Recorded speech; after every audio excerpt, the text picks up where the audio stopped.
ఎలాగైనా సరే ఇబ్బంది పెట్టాలి అన్నటువంటిది చిత్తూరు జిల్లాకి సంబంధించినటువంటి కాదు, రాయలసీమకి సంబంధించినటువంటి తెలుగుదేశం పార్టీ కార్యకర్తలకు, అట్లాగే టోటల్గా అసలు తెలుగుదేశం పార్టీ కేడర్ అందరికీ కసి ఉంది. ఎందుకంటే కుప్పంలో చంద్రబాబు నాయుడిని దెబ్బ కొట్టడానికి ప్రయత్నించారు. అక్కడ ఎంపీటీసీ జెడ్పీటీసీల్లో వైఎస్ఆర్ కాంగ్రెస్ పార్టీ గెలుపు, మున్సిపాలిటీలో వైఎస్ఆర్ కాంగ్రెస్ పార్టీ గెలుపు, వరుస ఎదురు దెబ్బలు తెలుగుదేశం పార్టీ జీవితంలో మొట్టమొదటిసారి జరిగింది అక్కడ పెద్దిరెడ్డి రాజకీయం చేయడం వల్ల.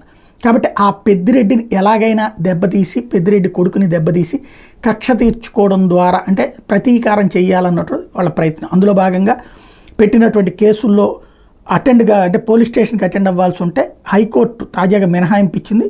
పార్లమెంట్ సెషన్స్ అన్నది ఓ రకంగా మినహాయింపు ఇవ్వడానికి కారణం ఇది ఎంపీ మిథున్ రెడ్డి విషయంలో. పార్లమెంట్ సమావేశాలకు హాజరు కావాల్సిన నేపథ్యంలో ఈ నెల 29 వరకు పొంగనూరు పట్టణ పోలీసులు దర్యాప్తు అధికారి ముందు హాజరు నుంచి మినహాయింపిస్తూ వైకాపా ఎంపీ మిథున్ రెడ్డికి హైకోర్టు వెసులుబాటు ఇచ్చింది. గతంలో విధించిన షరతులను సడలించింది. ఈ మేరకు హైకోర్టు న్యాయమూర్తి జస్టిస్ బీఆర్కే కృపాసాగర్ గురువారం ఉత్తర్వులు ఇచ్చారు. పొంగనూరు పట్టణ పోలీసులు తన మీద నమోదు చేసిన కేసులో ముందస్తు బెయిల్ ఇస్తూ గతంలో విధించిన షరతులను సడలించాలని కోర్టు మిథున్ రెడ్డి వేసిన పిటిషన్ మీద గురువారం హైకోర్టు విచారణ జరిపింది.